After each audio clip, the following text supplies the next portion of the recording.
The Door in the Wall by H.G. Wells. Chapter 1. One confidential evening, not 3 months ago, Lionel Wallace told me this story of the door in the wall, and at the time I thought that so far as he was concerned it was a true story. He told it me with such a direct simplicity of conviction that I could not do otherwise than believe in him. But in the morning, in my own flat, I woke to a different atmosphere, and as I lay in bed and recalled the things he had told me, stripped of the glamour of his earnest, slow voice, denuded of the focused, shaded table light, the shadowy atmosphere that wrapped about him and the pleasant, bright things, the dessert and glasses and napery of the dinner we had shared, making them for the time a bright little world quite cut off from everyday realities, I saw it all as frankly incredible. He was mystifying, I said, and then, how well he did it. It isn't quite the thing I should have expected him, of all people, to do well. Afterwards, as I sat up in bed and sipped my morning tea, I found myself trying to account for the flavour of reality that perplexed me in his impossible reminiscences, by supposing they did in some way suggest, present, convey, I hardly know which word to use, experiences it was otherwise impossible to tell. Well, I don't resort to that explanation now. I have got over my intervening doubts.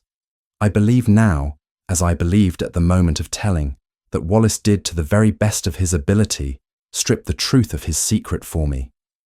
But whether he himself saw, or only thought he saw, whether he himself was the possessor of an inestimable privilege, or the victim of a fantastic dream, I cannot pretend to guess.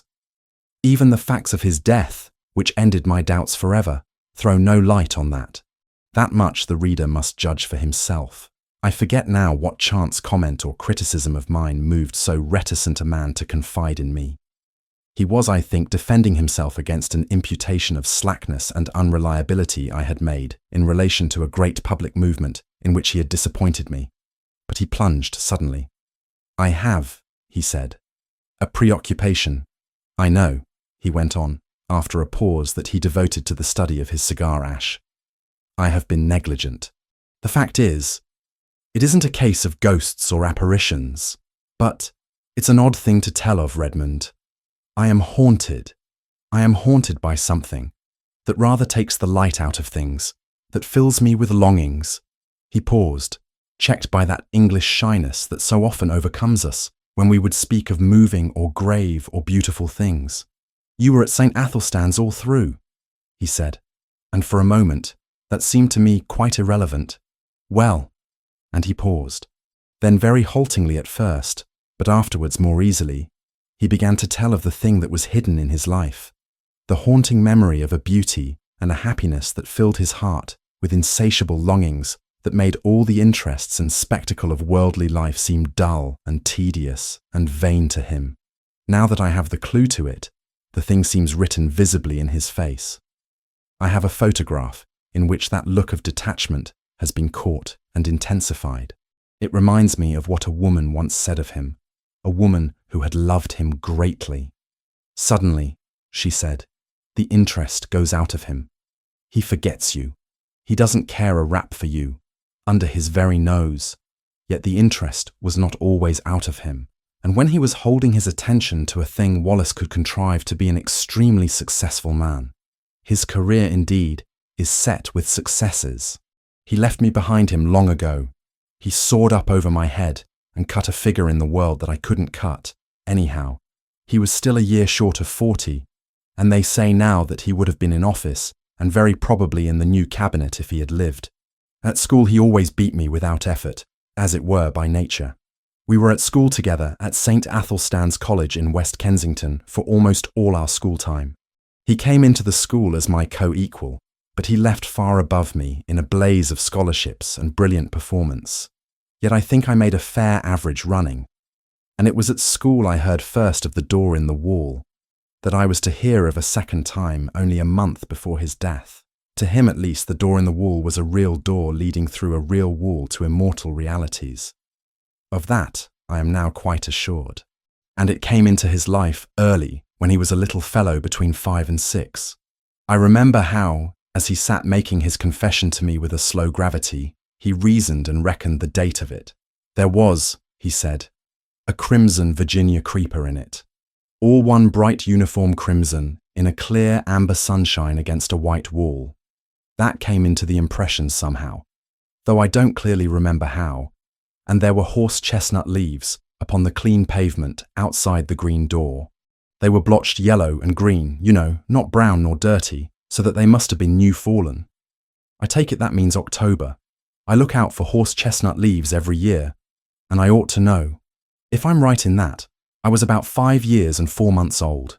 He was, he said, rather a precocious little boy. He learned to talk at an abnormally early age, and he was so sane and old-fashioned, as people say, that he was permitted an amount of initiative that most children scarcely attain by 7 or 8. His mother died when he was born, and he was under the less vigilant and authoritative care of a nursery governess. His father was a stern, preoccupied lawyer who gave him little attention and expected great things of him. For all his brightness, he found life a little grey and dull, I think. And one day, he wandered. He could not recall the particular neglect that enabled him to get away, nor the course he took among the West Kensington roads. All that had faded among the incurable blurs of memory, but the white wall and the green door stood out quite distinctly. As his memory of that remote childish experience ran, he did at the very first sight of that door experience a peculiar emotion, an attraction, a desire to get to the door and open it and walk in. And at the same time, he had the clearest conviction that either it was unwise or it was wrong of him, he could not tell which, to yield to this attraction. He insisted upon it as a curious thing that he knew from the very beginning, unless memory has played him the queerest trick, that the door was unfastened, and that he could go in as he chose. I seemed to see the figure of that little boy, drawn and repelled, and it was very clear in his mind, too, though why it should be so was never explained, that his father would be very angry if he went through that door. Wallace described all these moments of hesitation to me with the utmost particularity. He went right past the door, and then, with his hands in his pockets, and making an infantile attempt to whistle, strolled right along beyond the end of the wall. There he recalls a number of mean, dirty shops, and particularly that of a plumber and decorator, with a dusty disorder of earthenware pipes, sheet-lead ball taps, pattern books of wallpaper, and tins of enamel. He stood pretending to examine these things, and coveting, passionately desiring the green door. Then, he said, he had a gust of emotion. He made a run for it, lest hesitation should grip him again. He went plump with outstretched hand through the green door and let it slam behind him. And so, in a trice, he came into the garden that has haunted all his life. It was very difficult for Wallace to give me his full sense of that garden into which he came. There was something in the very air of it that exhilarated, that gave one a sense of lightness and good happening and well-being. There was something in the sight of it that made all its colour clean and perfect and subtly luminous. In the instant of coming into it, one was exquisitely glad, as only in rare moments, and when one is young and joyful, one can be glad in this world. And everything was beautiful there, Wallace mused, before he went on telling me. You see, he said with the doubtful inflection of a man who pauses at incredible things, there were 2 great panthers there.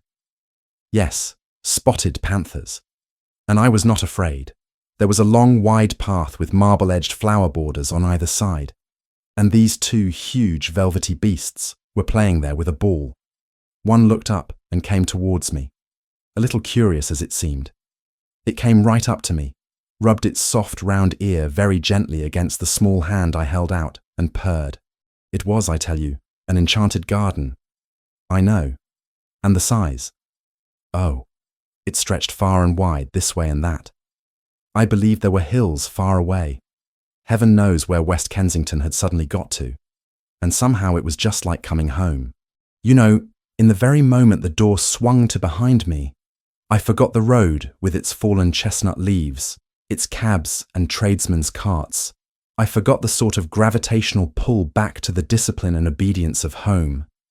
I forgot all hesitations and fear, forgot discretion, forgot all the intimate realities of this life. I became in a moment a very glad and wonder-happy little boy, in another world.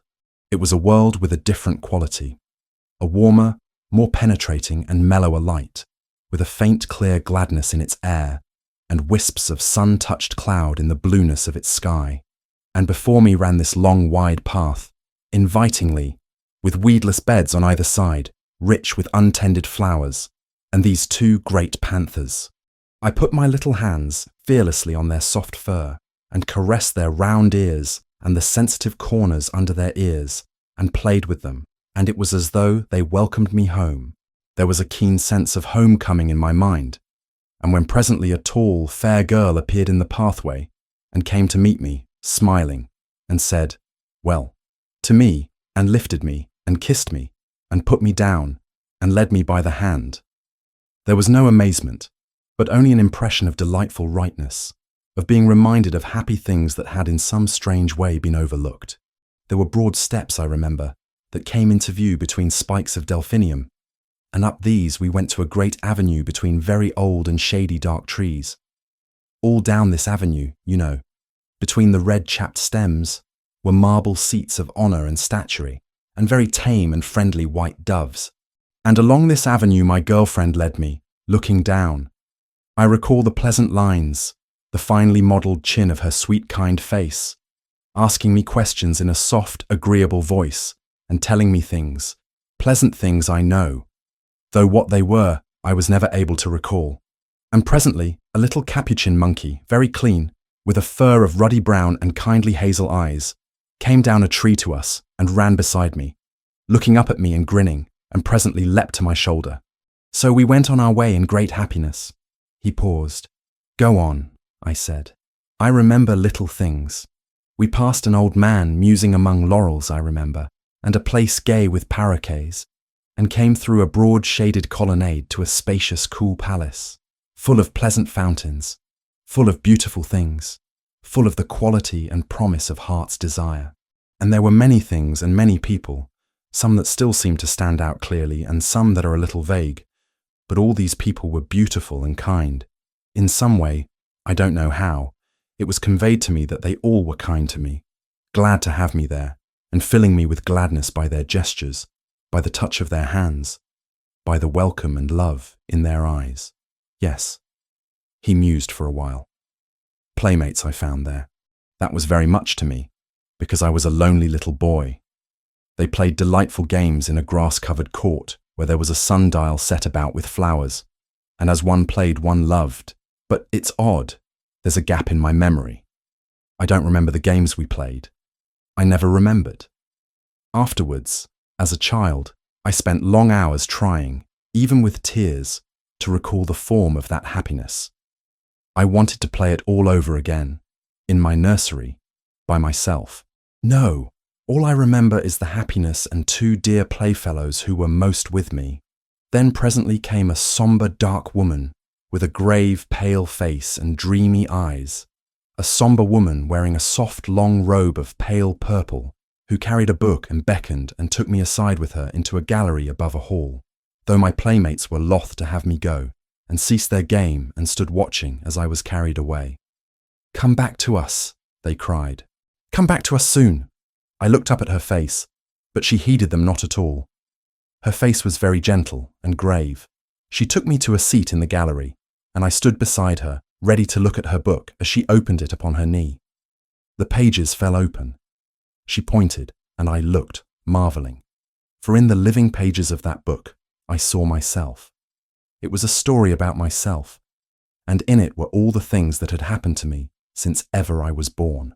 It was wonderful to me because the pages of that book were not pictures, you understand, but realities. Wallace paused gravely, looked at me doubtfully. "Go on," I said. "I understand." They were realities. Yes, they must have been. People moved and things came and went in them. My dear mother, whom I had near forgotten. Then my father, stern and upright, the servants, the nursery, all the familiar things of home. Then the front door, and the busy streets, with traffic to and fro. I looked and marvelled, and looked half doubtfully again into the woman's face, and turned the pages over, skipping this and that, to see more of this book, and more, and so at last, I came to myself, hovering and hesitating outside the green door in the long white wall, and felt again the conflict and the fear. "And next," I cried, and would have turned on, but the cool hand of the grave woman delayed me. "Next?" I insisted, and struggled gently with her hand, pulling up her fingers with all my childish strength, and as she yielded and the page came over, she bent down upon me like a shadow and kissed my brow. But the page did not show the enchanted garden, nor the panthers, nor the girl who had led me by the hand, nor the playfellows who had been so loath to let me go. It showed a long grey street in West Kensington on that chill hour of afternoon before the lamps are lit, and I was there, a wretched little figure, weeping aloud, for all that I could do to restrain myself, and I was weeping because I could not return to my dear playfellows who had called after me, "Come back to us soon." I was there. This was no page in a book, but harsh reality, that enchanted place and the restraining hand of the grave mother at whose knee I stood had gone. Whither have they gone? He halted again and remained for a time, staring into the fire. "Oh, the wretchedness of that return," he murmured. "Well," I said after a minute or so, "poor little wretch I was, brought back to this grey world again. As I realised the fullness of what had happened to me, I gave way to quite ungovernable grief, and the shame and humiliation of that public weeping and my disgraceful homecoming remain with me still. I see again the benevolent-looking old gentleman in gold spectacles who stopped and spoke to me, prodding me first with his umbrella. 'Poor little chap,' said he, 'and are you lost then?' And me a London boy of 5 and more, and he must needs bring in a kindly young policeman and make a crowd of me and so march me home. Sobbing, conspicuous and frightened, I came from the enchanted garden to the steps of my father's house. That is, as well as I can remember, my vision of that garden, the garden that haunts me still. Of course, I can convey nothing of that indescribable quality of translucent unreality, that difference from the common things of experience that hung about it all. But that is what happened. If it was a dream, I am sure it was a daytime and altogether extraordinary dream. Naturally, there followed a terrible questioning by my aunt, my father, the nurse, the governess, everyone. I tried to tell them, and my father gave me my first thrashing for telling lies. When afterwards I tried to tell my aunt, she punished me again for my wicked persistence. Then, as I said, everyone was forbidden to listen to me, to hear a word about it. Even my fairy tale books were taken away from me for a time. Because I was too imaginative. Eh? Yes, they did that. My father belonged to the old school, and my story was driven back upon myself. I whispered it to my pillow that was often damp and salt to my whispering lips with childish tears. And I added always to my official and less fervent prayers this one heartfelt request. Please God, I may dream of the garden. Oh, take me back to my garden, take me back to my garden. I dreamt often of the garden. I may have added to it. I may have changed it. I do not know. All this, you understand, is an attempt to reconstruct from fragmentary memories a very early experience. Between that and the other consecutive memories of my boyhood, there is a gulf. A time came when it seemed impossible I should ever speak of that wonder glimpse again. I asked an obvious question. "No," he said. "I don't remember that I ever attempted to find my way back to the garden in those early years. This seems odd to me now, but I think that very probably a closer watch was kept on my movements after this misadventure to prevent my going astray. No, it wasn't until you knew me that I tried for the garden again. And I believe there was a period, incredible as it seems now, when I forgot the garden altogether. When I was about 8 or 9, it may have been. Do you remember me as a kid at St. Athelstan's? Rather. I didn't show any signs, did I, in those days of having a secret dream? Chapter 2. He looked up with a sudden smile. Did you ever play Northwest Passage with me? No, of course you didn't come my way. It was the sort of game, he went on, that every imaginative child plays all day. The idea was the discovery of a Northwest Passage to school. The way to school was plain enough. The game consisted in finding some way that wasn't plain, starting off 10 minutes early in some almost hopeless direction, and working one's way round through unaccustomed streets to my goal. And one day, I got entangled among some rather low-class streets on the other side of Campden Hill, and I began to think that for once the game would be against me, and that I should get to school late. I tried rather desperately a street that seemed a cul-de-sac, and found a passage at the end. I hurried through that with renewed hope. I shall do it yet, I said, and past a row of frowsy little shops that were inexplicably familiar to me. And behold, there was my long white wall and the green door that led to the enchanted garden. The thing whacked upon me suddenly. Then, after all, that garden, that wonderful garden, wasn't a dream. He paused. I suppose my second experience with the green door marks the world of difference there is between the busy life of a schoolboy and the infinite leisure of a child. Anyhow, this second time, I didn't for a moment think of going in straight away. You see, for one thing, my mind was full of the idea of getting to school in time, set on not breaking my record for punctuality. I must surely have felt some little desire at least to try the door. Yes, I must have felt that, but I seem to remember the attraction of the door mainly as another obstacle to my overmastering determination to get to school. I was immediately interested by this discovery I had made, of course. I went on with my mind full of it, but I went on. It didn't check me. I ran past tugging out my watch, found I had 10 minutes still to spare, and then I was going downhill into familiar surroundings. I got to school, breathless, it is true, and wet with perspiration, but in time. I can remember hanging up my coat and hat. Went right by it and left it behind me. Odd, eh? He looked at me thoughtfully. Of course, I didn't know then that it wouldn't always be there. Schoolboys have limited imaginations. I suppose I thought it was an awfully jolly thing to have it there, to know my way back to it. But there was the school tugging at me. I expect I was a good deal distraught and inattentive that morning, recalling what I could of the beautiful, strange people I should presently see again. Oddly enough, I had no doubt in my mind that they would be glad to see me. Yes, I must have thought of the garden that morning just as a jolly sort of place to which one might resort in the interludes of a strenuous scholastic career. I didn't go that day at all. The next day was a half-holiday, and that may have weighed with me. Perhaps, too, my state of inattention brought down impositions upon me and docked the margin of time necessary for the detour. I don't know. What I do know is that in the meantime, the enchanted garden was so much upon my mind that I could not keep it to myself. I told, what was his name? A ferrety-looking youngster we used to call Squiff. Young Hopkins, said I. Hopkins it was. I did not like telling him. I had a feeling that in some way it was against the rules to tell him, but I did. He was walking part of the way home with me. He was talkative, and if we had not talked about the enchanted garden, we should have talked of something else, and it was intolerable to me to think about any other subject. So I blabbed. Well, he told my secret.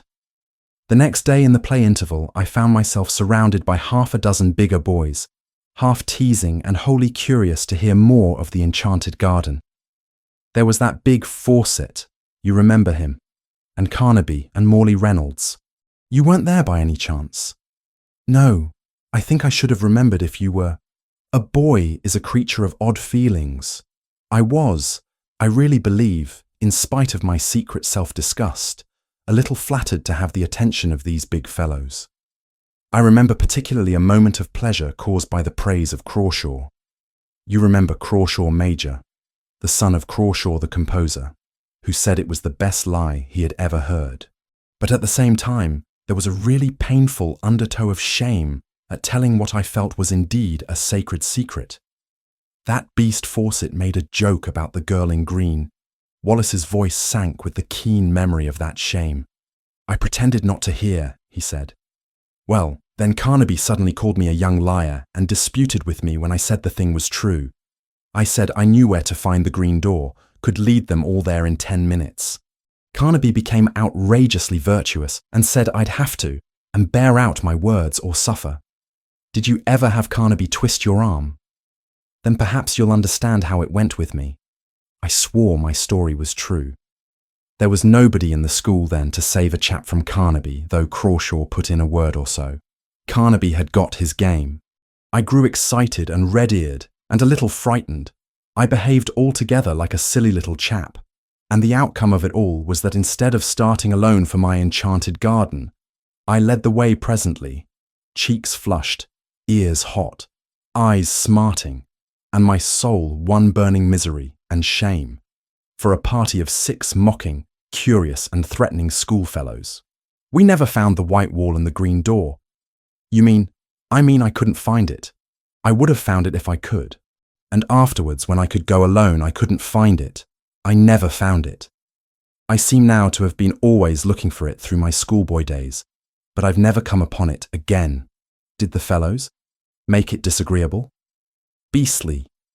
Carnaby held a council over me for wanton lying. I remember how I sneaked home and upstairs to hide the marks of my blubbering. But when I cried myself to sleep at last, it wasn't for Carnaby, but for the garden, for the beautiful afternoon I had hoped for the sweet, friendly women and the waiting playfellows, and the game I had hoped to learn again, that beautiful, forgotten game. I believed firmly that if I had not told, I had bad times after that, crying at night and wool gathering by day. For 2 terms I slackened and had bad reports. Do you remember? Of course you would. It was you. Your beating me in mathematics that brought me back to the grind again. Chapter 3. For a time, my friend stared silently into the red heart of the fire. Then he said, I never saw it again until I was 17. It leapt upon me for the 3rd time, as I was driving to Paddington on my way to Oxford and a scholarship. I had just one momentary glimpse. I was leaning over the apron of my hansom smoking a cigarette, and no doubt thinking myself no end of a man of the world. And suddenly there was the door, the wall, the dear sense of unforgettable and still attainable things. We clattered by. I too, taken by surprise to stop my cab until we were well past and round a corner. Then I had a queer moment, a double and divergent movement of my will. I tapped the little door in the roof of the cab and brought my arm down to pull out my watch. Yes, sir, said the cabman smartly. Well, it's nothing, I cried. My mistake. We haven't much time. Go on. And he went on. I got my scholarship. And the night after I was told of that, I sat over my fire in my little upper room, my study, in my father's house, with his praise, his rare praise, and his sound counsels ringing in my ears, and I smoked my favourite pipe, the formidable bulldog of adolescence, and thought of that door in the long white wall. If I had stopped, I thought, I should have missed my scholarship. I should have missed Oxford, muddled all the fine career before me. I begin to see things better. I fell musing deeply, but I did not doubt then this career of mine was a thing that merited sacrifice. Those dear friends and that clear atmosphere seemed very sweet to me, very fine, but remote. My grip was fixing now upon the world. I saw another door opening, the door of my career. He stared again into the fire. Its red lights picked out a stubborn strength in his face for just one flickering moment, and then it vanished again. Well, he said and sighed, I have served that career. I have done much work, much hard work, but I have dreamt of the enchanted garden 1,000 dreams, and seen its door, or at least glimpsed its door, 4 times since then. Yes, 4 times. For a while this world was so bright and interesting, seemed so full of meaning and opportunity, that the half-effaced charm of the garden was by comparison gentle and remote. Who wants to pat panthers on the way to dinner, with pretty women and distinguished men? I came down to London from Oxford, a man of bold promise that I have done something to redeem. Something, and yet there have been disappointments. Twice I have been in love. I will not dwell on that. But once, as I went to someone who, I know, doubted whether I dared to come, I took a shortcut at a venture through an unfrequented road near Earl's Court, and so happened on a white wall and a familiar green door. Odd, said I to myself, but I thought this place was on Campden Hill. It's the place I never could find somehow, like counting Stonehenge, the place of that queer daydream of mine, and I went by it, intent upon my purpose. It had no appeal to me that afternoon. I had just a moment's impulse to try the door. 3 steps aside were needed at the most, though I was sure enough in my heart that it would open to me. And then I thought that doing so might delay me on the way to that appointment in which I thought my honor was involved. Afterwards, I was sorry for my punctuality. I might at least have peeped in, I thought, and waved a hand to those panthers. But I knew enough by this time not to seek again belatedly that which is not found by seeking. Yes, that time made me very sorry. Years of hard work after that, and never a sight of the door. It's only recently it has come back to me. With it, there has come a sense as though some thin tarnish had spread itself over my world. I began to think of it as a sorrowful and bitter thing that I should never see that door again. Perhaps I was suffering a little from overwork. Perhaps it was what I've heard spoken of as the feeling of 40. I don't know, but certainly the keen brightness that makes effort easy has gone out of things recently, and that just at a time with all these new political developments, when I ought to be working. Odd, isn't it? But I do begin to find life toilsome, its rewards, as I come near them, cheap. I began a little while ago to want the garden quite badly. Yes, and I've seen it 3 times. The garden? No, the door, and I haven't gone in. He leaned over the table to me, with an enormous sorrow in his voice as he spoke. Thrice I have had my chance. Thrice. If ever that door offers itself to me again, I swore, I will go in out of this dust and heat, out of this dry glitter of vanity, out of these toilsome futilities. I will go and never return. This time I will stay. I swore it, and when the time came, I didn't go. 3 times in 1 year have I passed that door and failed to enter.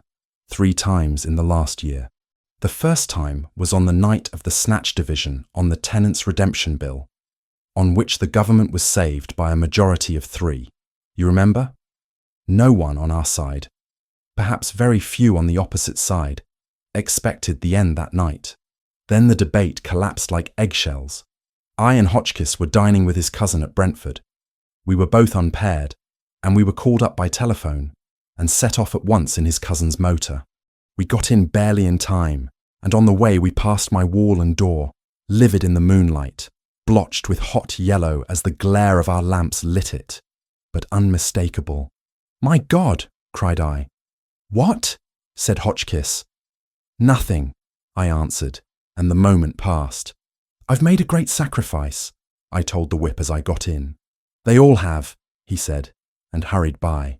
I do not see how I could have done otherwise then. And the next occasion was as I rushed to my father's bedside to bid that stern old man farewell. Then too the claims of life were imperative.